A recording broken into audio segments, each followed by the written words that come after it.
A ver, buenas noches. Somos el equipo 7, integrados por Aguilar Pérez, Jessica Paula, Salas, Alpizar Ivanova y Belinda Zamora Díaz. Nuestro tema fue cardiovascular de los antagonistas de los receptores, o adrenérgicos, beta uno, beta 2 y los medicamentos propanolol, atenolol y metropolol.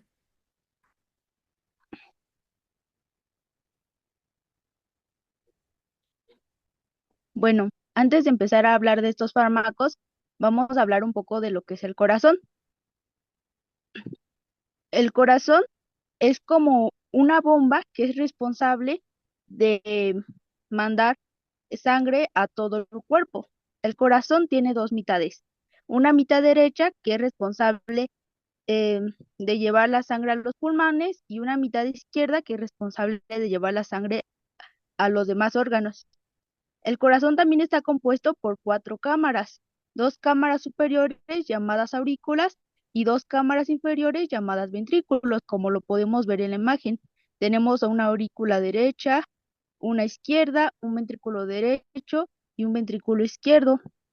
En un corazón normal, la sangre siempre se bombea desde la aurícula a los ventrículos y los ventrículos la bombean fuera del corazón. Los lados derecho e izquierdo del corazón están separados anatómicamente, como lo vemos en la imagen. La aurícula derecha recibe la sangre de la vena cava superior e inferior. La aurícula derecha se contrae y la sangre pasa al ventrículo derecho a través de la válvula tricúspide. Una vez que el ventrículo derecho está lleno, se contraerá y enviará sangre a los pulmones a través de la arteria pulmonar. Una vez en el pulmón, la sangre se enriquece con oxígeno y descarga dióxido de carbono, un proceso llamado hematosis.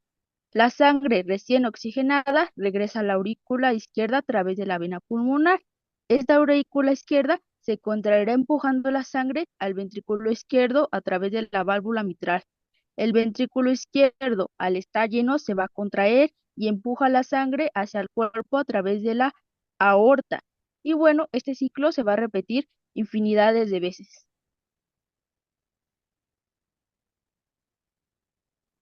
Bueno, ya con esa introducción podemos decir en términos generales que la hipertensión arterial, o también conocida como presión arterial alta, se caracteriza por una presión excesiva en las arterias de forma persistente.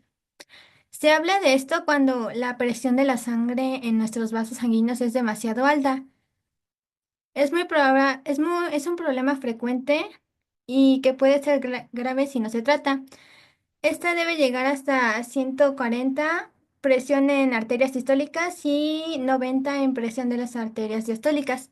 Igual la presión o la hipertensión puede ser dividida en dos, la cual es la primaria, que es en la mayoría de los casos sin una causa específica, y la secundaria de una causa identificada.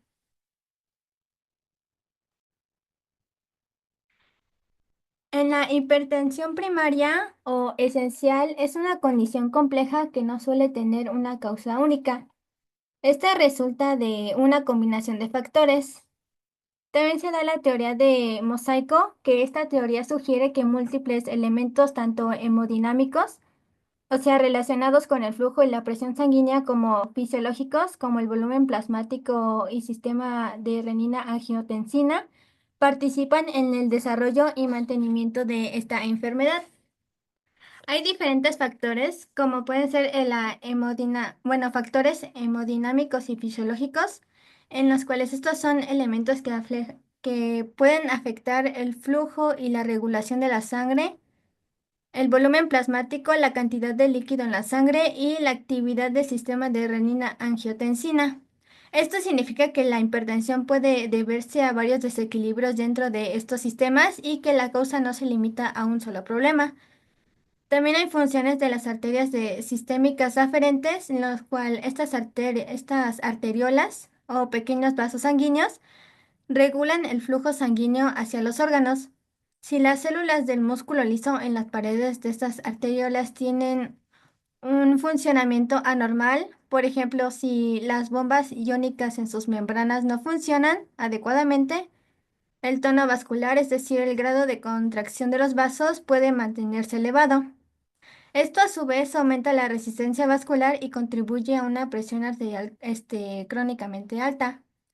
Factores genéticos y ambientales pueden predisponer a ciertas personas en desarrollar hipertensión, pero el mecanismo exacto de esta predisposición aún no se comprende con gran totalidad.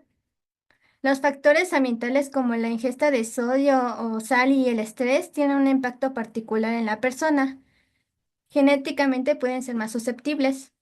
En personas mayores, como de 65 años, el consumo elevado de sodio es un factor de riesgo importante que puede desencadenar o agravar la hipertensión. En el caso de la hipertensión secundaria, las causas frecuentes incluyen la obesidad, aldosteronismo primario, apnea obstructiva del sueño, nefropatías parenquimatosas o enfermedades renovasculares. Otras causas mucho más raras incluyen la feocromocitoma o síndromes de Cushing y síndromes por exceso de mineralocorticoides distintos del aldosteronismo primario.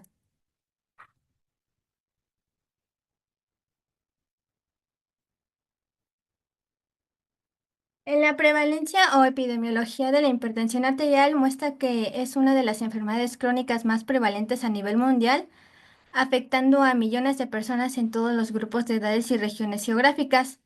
Según estimaciones de la Organización Mundial de la Salud, uno de cada tres adultos en el mundo padece de hipertensión. La prevalencia global es aproximadamente de 30 a 45% en adultos mayores de 18 años y es más común en países de ingresos bajos y medios, donde la detención del tratamiento y el control son menos efectivos. También por diversos factores de riesgos, ya sea demográficos, asociación con otras enfermedades renales, demencia vascular y renitopatías, o debido a una carga económica. También los costos asociados con la atención médica y las complicaciones de la hipertensión pueden ser significantes, especialmente en países con sistemas de salud débiles.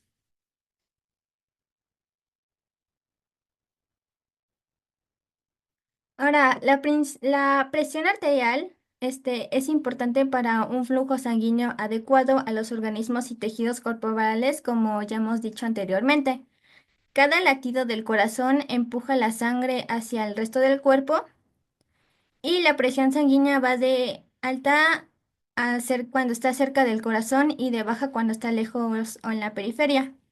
La fuerza de la sangre sobre las paredes de las arterias es lo que se llama presión sanguínea o arterial. La presión sanguínea depende de muchos factores como la cantidad de sangre que esté bombeando el corazón, el diámetro de las arterias a través de las cuales pasan la sangre, también son factores importantes.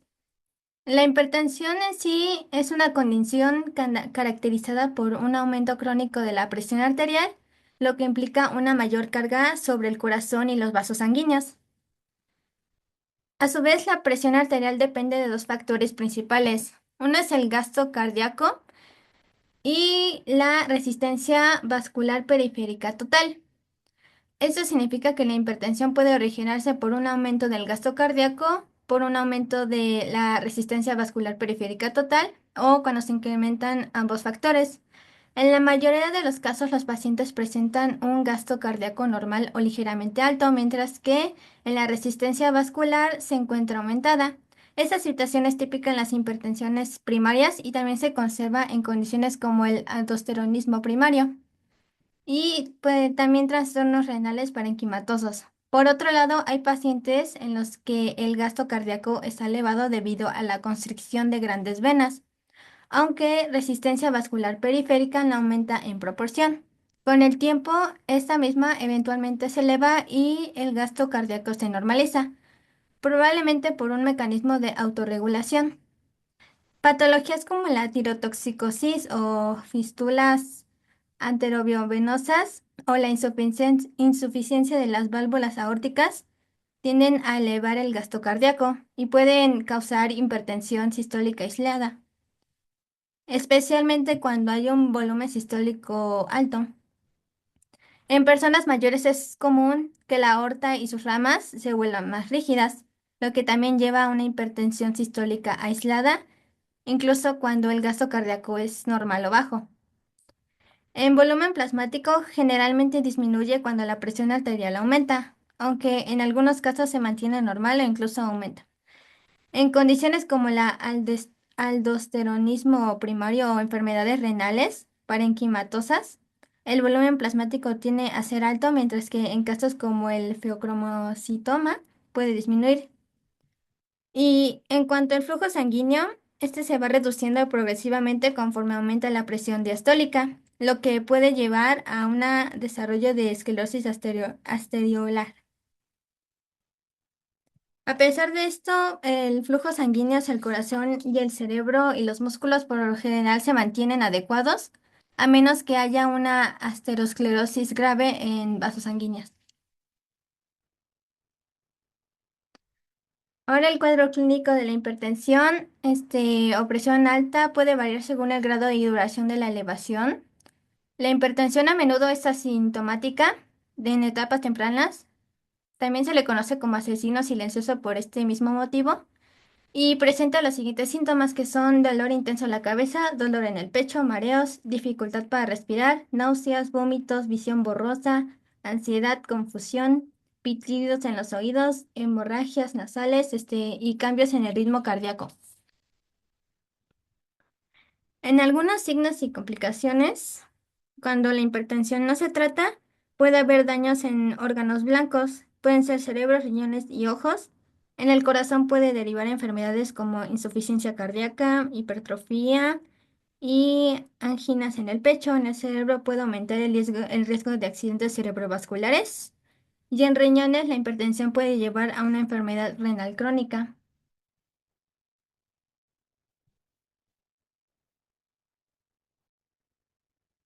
Para el diagnóstico o el tratamiento de de la hipertensión o presión arterial alta, puede incluir varios cambios de estilos de vida y medicamentos. El objetivo en sí es reducir la probabilidad de sufrir un infarto o fallo cardíaco renal y poder alargar la vida del paciente. En este caso, los cambios en el estilo de vida pueden ayudar a controlar la hipertensión. Son el reducir el consumo de sodio o sal a menos de 1,500 miligramos por día, reducir el consumo de alcohol a un trago o menos por día, llevar una dieta saludable para el corazón, hacer ejercicio con regularidad, mantener un peso adecuado, no fumar, dormir 9 horas diarias o 7 y controlar el estrés. Ahora sí, con cambios del estilo de vida o hábitos no son suficientes, se necesita usar un tratamiento farmacológico. Los medicamentos que se utilizan para tratar la presión arterial incluyen los diuréticos fármacos o ayudan a eliminar el sodio y el agua del cuerpo. Estos suelen ser los primeros medicamentos que se utilizan para tratar la presión arterial alta. También existen los inhibidores de las enzimas convertidoras angiotensinas o YECAS, que son medicamentos como el captopril o enalapril que bloquean la conversión de las angiotensinas. Bloqueadores de canales de calcio, que estos fármacos ayudan a relajar los músculos en las paredes. Alfas bloqueadores, que son medicamentos como doxazomina o que incluyen o actúan como bloqueadores de los receptores alfa 1 en los vasos sanguíneos, causando vasodilatación y reduciendo la presión arterial. Inhibidores de la renina, los cuales son fármacos que inhiben la renina y una enzima involucrada en la producción de angiotensina 2. Y los que estamos hablando que son los beta bloqueadores, que son medicamentos como el atenolol o metoprolol que disminuyen la frecuencia cardíaca y la contractibilidad del corazón, reduciendo así la presión arterial.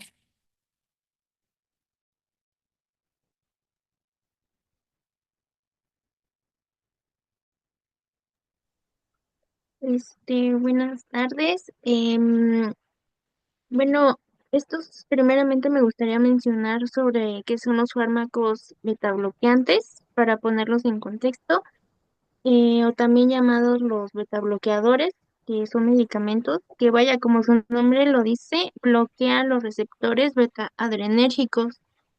Adrenérgicos sería todo relacionado con la adrenalina y la noradrenalina, y estas son hormonas que el cuerpo usa para reaccionar en momentos de estrés.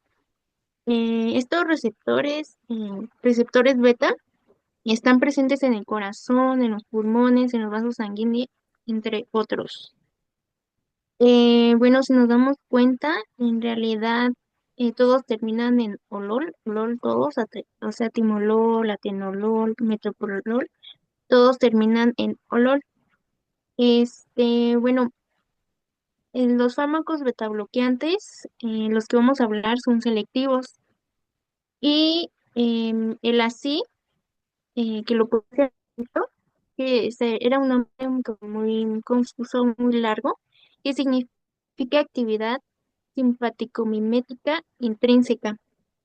Bueno, los ASI negativos bloquean a la adrenalina y a la noradrenalina, la bloquean, evitando que lleven a cabo sus efectos. Entonces, en este caso, bueno, yo voy a hablar el atenolol. Entonces, siguiente, por favor.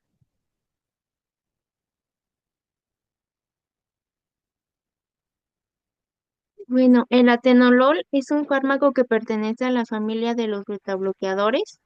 Es un bloqueante de tipo selectivo que tiene relación con los receptores de tipo beta 1. Va a afectar a los receptores beta 1 cardioactivos. Eh, Esto va pues al corazón. Y bueno, este medicamento se usa para controlar la presión arterial alta, el dolor, lo que se dice de angina de pecho, que es dolor de pecho causado por una enfermedad cardíaca y para reducir el riesgo de muerte por un ataque cardíaco. Y bueno, del lado izquierdo, del lado azul, aquí tenemos una estructura química y podemos ver que posee la propiedad de ser hidrofílico, que atraviesa la barrera encefálica en cantidades muy pequeñas. Esto provoca una incidencia relativamente baja de efectos secundarios del sistema nervioso central. Siguiente, por favor.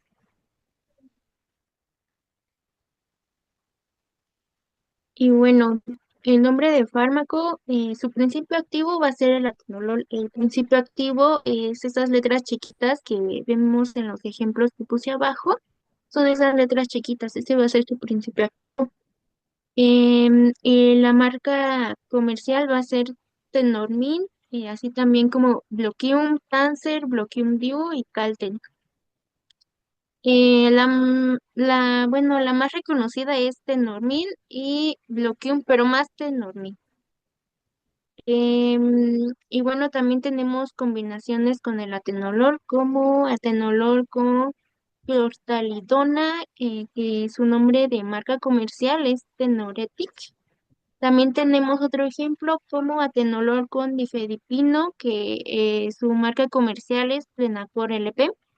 Y tenemos en su presentación tabletas y solución inyectable. Siguiente, por favor.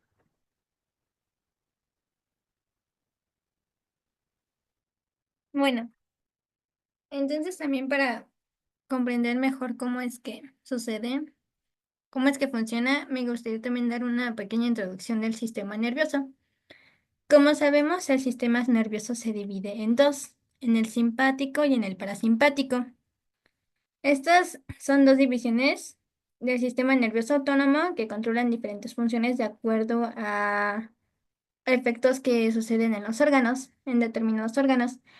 El sistema nervioso simpático lo que hace es que se activa en situaciones de emergencia y de estrés, mientras que en el sistema nervioso parasimpático se activa en situaciones cuando hay que relajarnos, cuando hay un descanso o de digestión.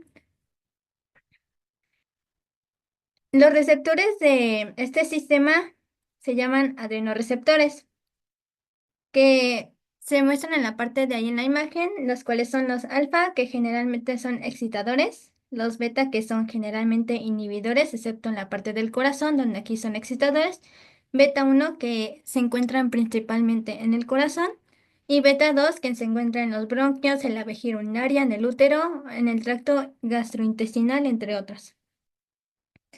Así que los receptores beta adrenérgicos o B adrenérgicos son un tipo de receptores acoplados a proteína G.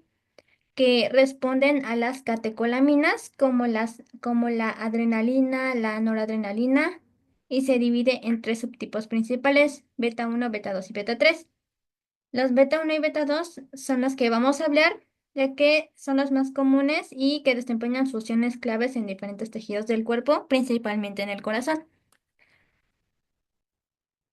en donde aumenta la fuerza y la velocidad de la contracción cardíaca. Estas son importantes para tratar condiciones cardíacas, como ya habían dicho anteriormente, la angina de pecho y la insuficiencia cardíaca.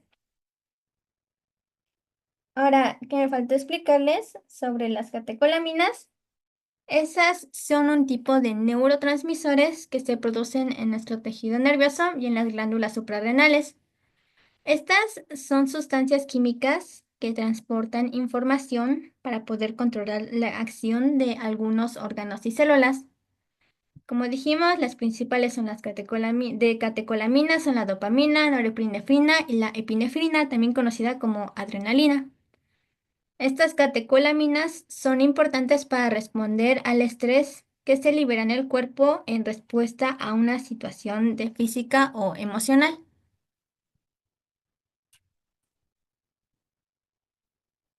Muy bien, ahora les voy a explicar cómo funciona.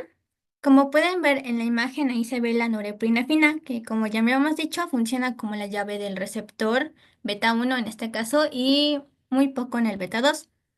Pero bueno, quiero que se, que mantengan sus ojos en la imagen. Así que como vemos, esta se une al receptor beta uno, que es un receptor acoplado a proteína G. Aquí se ve la tipo GS. La proteína GS lo que hace es que incrementa la producción de AMP cíclico en la célula. Aumentar esa producción aumenta la actividad de la proteína quinasa o PKA, que esta lo que hace es que fosforila diversas proteínas dentro de la célula. Al suceder esto, lo que hace es que abre canales de calcio y cuando abre estos canales, lo que permite es de que pues entre el calcio y aumente la contractibilidad cardíaca y la frecuencia. Ahora, lo que hacen los medicamentos que estamos explicando, como es el caso del atenolol, que es beta uno. Este lo que hace es un beta bloqueador, es decir, que pues bloquea la parte del receptor, impidiendo que la norepinefrina se una. ¿Y qué pasa si no se une la norepinefrina? Como habías dicho, no sucede un aumento cardíaco ni tampoco contractibilidad. Ahora, en este caso, que lo van a decir más adelante, es importante también ver cuáles son bueno, pues toda la información del paciente, ya que también podemos ver en el diagrama el salbutamol, que el salbutamol es un medicamento broncodilatador para poder aliviar problemas respiratorios. Así que en este caso, si agarramos un medicamento de receptor beta-adrenérgico 2, podría perjudicar más a las personas que tienen problemas respiratorios, ya que como dijimos, bloquea los canales, bueno, bloquea los bueno, los receptores beta, y en este caso no sucede en la broncodilatación o vasodilatación.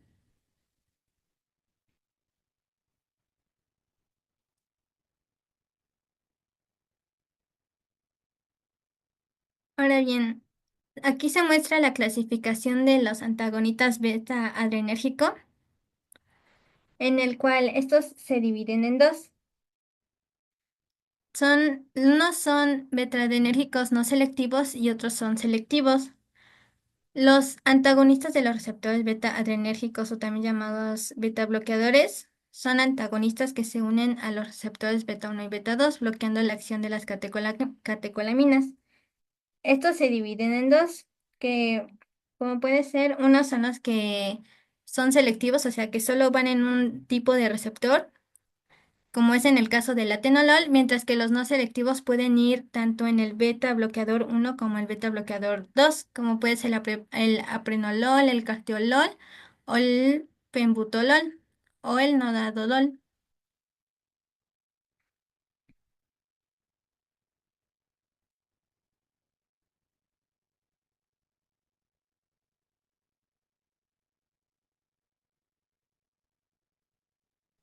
Y bueno, ahora que se explicó su farmacodinamia, vamos con las indicaciones del atenolol. Bueno, el atenolol al ser un fármaco bloqueante de tipo beta, como se ha mencionado, está indicado en el tratamiento de la hipertensión arterial, en la presencia de la angina de pecho, infartos agudos del miocardio y aparición de arritmias cardíacas, que también se había mencionado. Siguiente, por favor.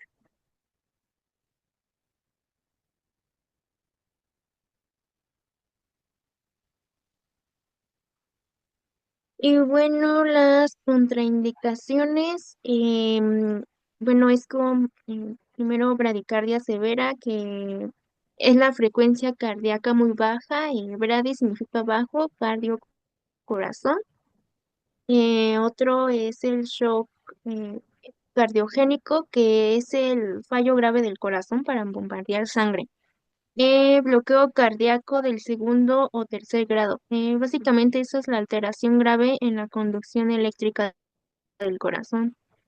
También tenemos insuficiencia cardíaca no controlada, hipersensibilidad al atenol o a los betabloqueadores. Y última, en personas con asma severa o trastornos broncoespásmicos, ya que empeora los síntomas. Siguiente, por favor.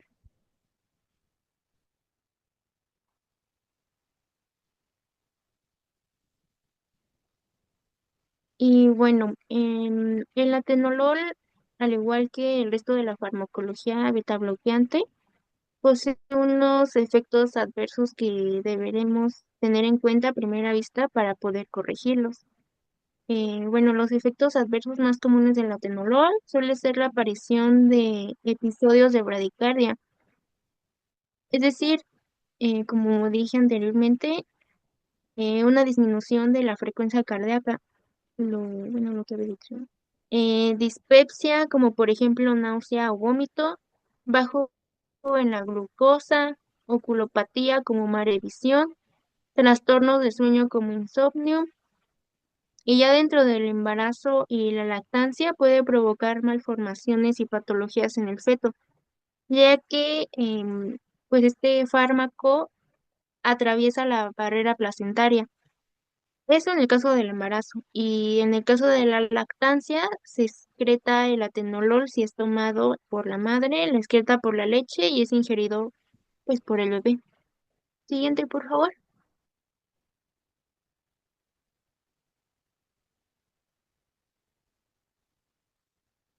Bueno, en cuanto a las interacciones, el atenolol reacciona, bueno, más bien interacciona con antagonistas cálcicos como el verapamilo y el diltiazem. Pueden interaccionar con la digoxina, prolongando la conducción auriculoventricular y produciendo arritmias, y también con inhibidores de la em, monoamino, monoamino oxidasa. Siguiente, por favor.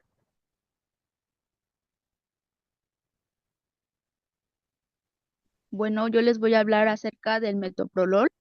El metoprolol es un medicamento beta 1, es un bloqueador selectivo, es utilizado para el tratamiento de la insuficiencia cardíaca con fracción de eyección reducida, angina de pecho, ¿a qué se refiere? Al dolor de pecho, hipertensión arterial, infarto agudo al miocardio.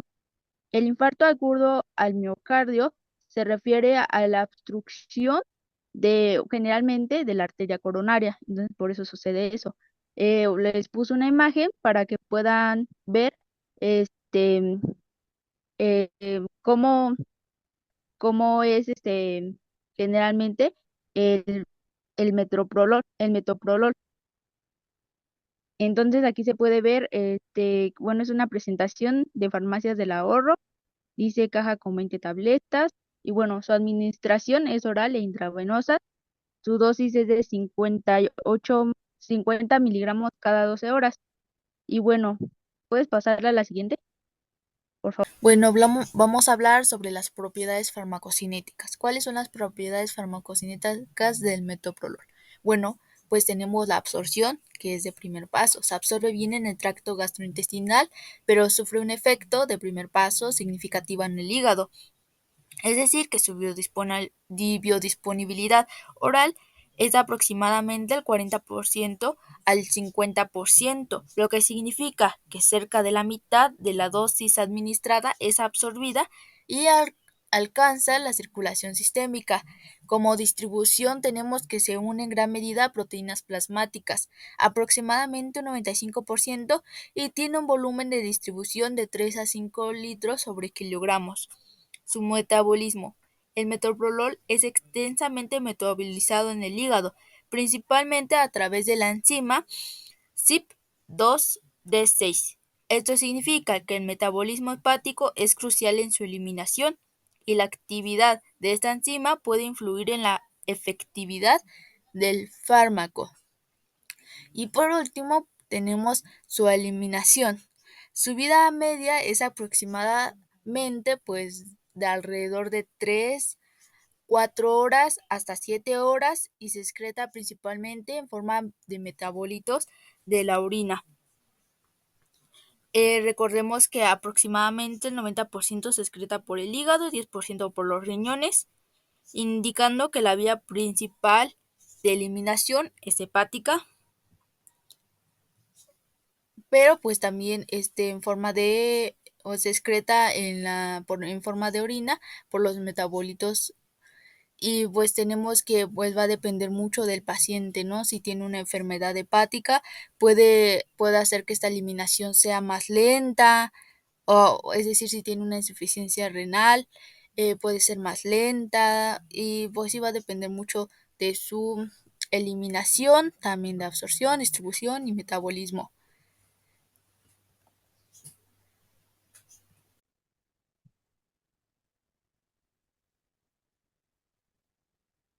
Indicaciones. El metoprolol se usa para hipertensión leve, moderada o severa como agente único o en comunicación con otros antihipertensivos. Tratamiento crónico de la angina de pecho, dolor de pecho.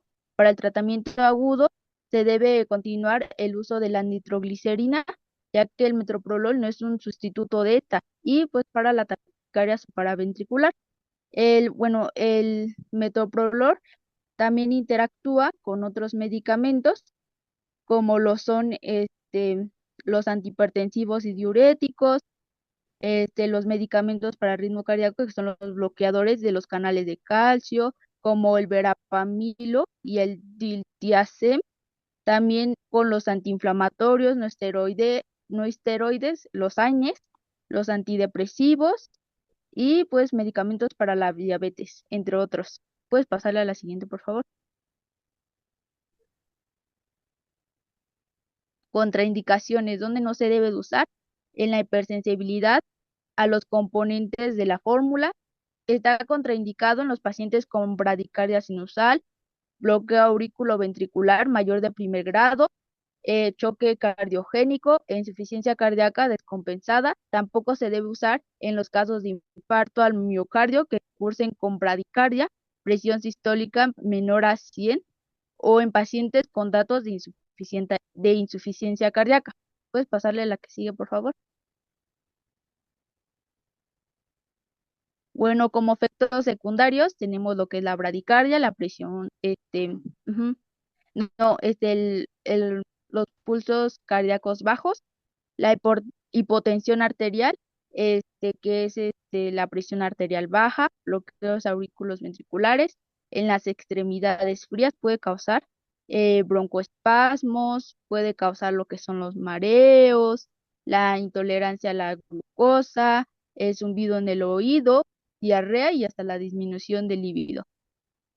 ¿Puedes pasarle a la que sigue, por favor?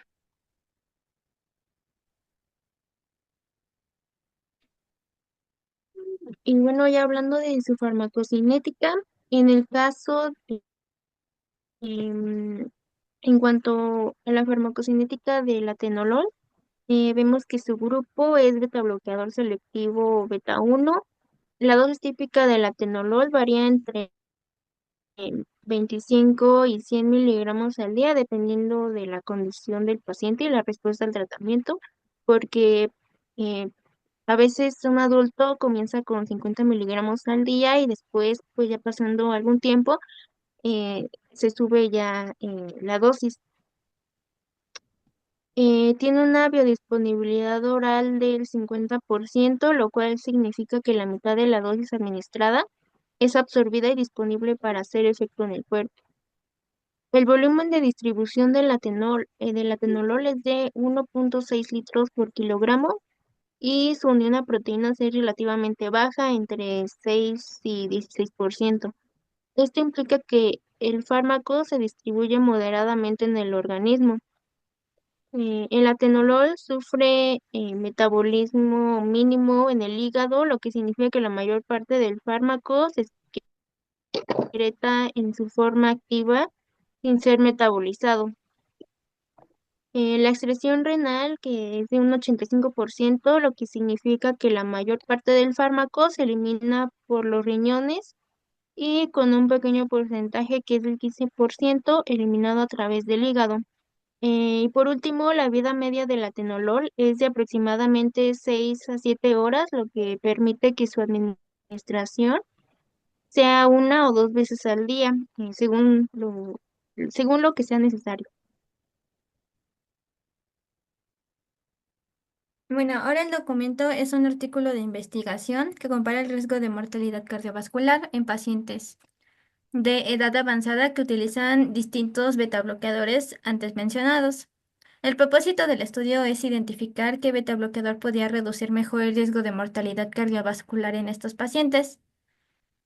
En esta se explica que la enfermedad cardiovascular es una causa importante de muerte en pacientes con cáncer de mama debido a cardiotoxicidad en tratamientos como quimioterapias o radioterapias. Además, que algunos betabloqueadores han mostrado potencial en reducir este riesgo en otros contextos, pero no se ha investigado suficientemente.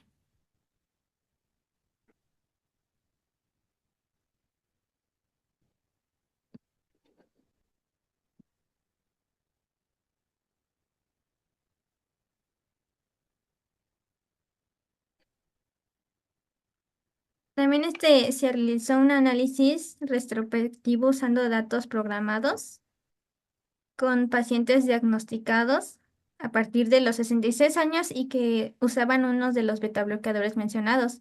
El riesgo de mortalidad se evaluó usando modelos estadísticos, ajustando variables demográficas y clínicas.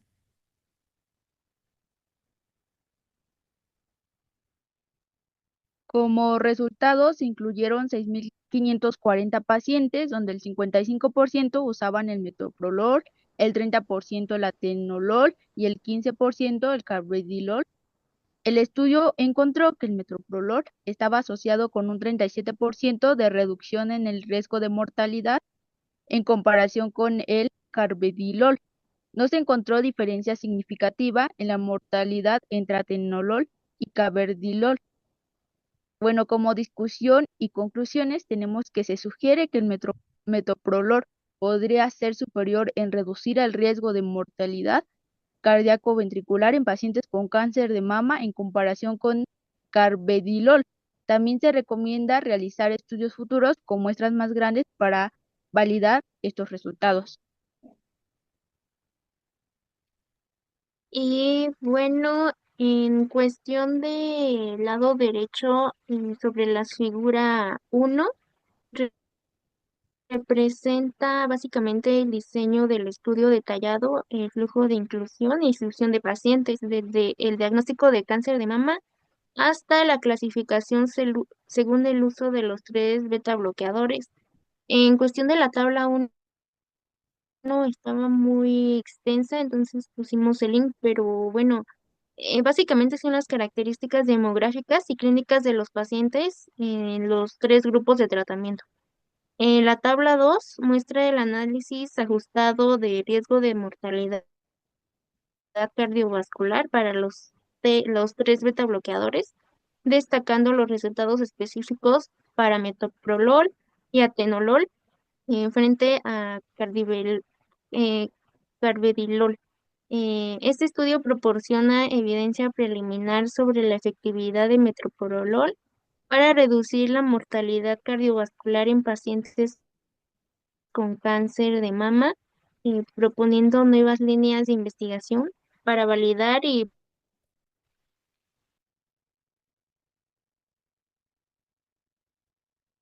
Bueno, ya sería todo de nuestra parte. Gracias.